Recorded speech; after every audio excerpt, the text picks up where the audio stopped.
بسم الله الرحمن الرحيم. والفجر وليال عشر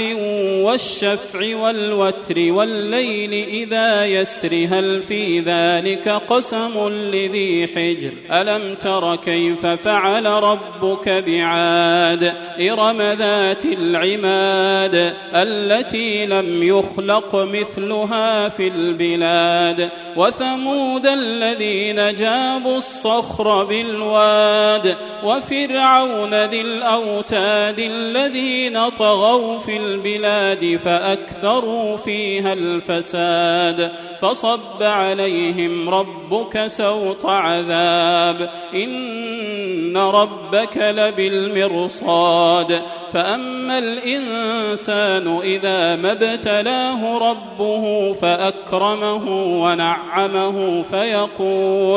فيقول ربي أكرمن وأما إذا ما ابتلاه فقدر عليه رزقه فيقول ربي أهانن كلا بل لا تكرمون اليتيم ولا تحاضون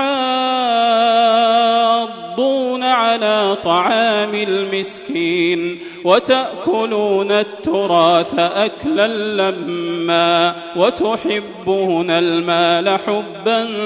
جما كلا إذا دكت الأرض دكا دكا وجاء ربك والملك صفا صفا وجيء يومئذ بجهنم يومئذ يتذكر الإنسان وأنى له الذكرى يقول يا ليتني قدمت لحياتي فيومئذ لا يعذب عذابه أحد ولا يوثق وثاقه أحد يا أيتها النفس المطمئنة ارجعي إلى ربك راضية مرضية فادخلي في عبادي وادخلي جنتي.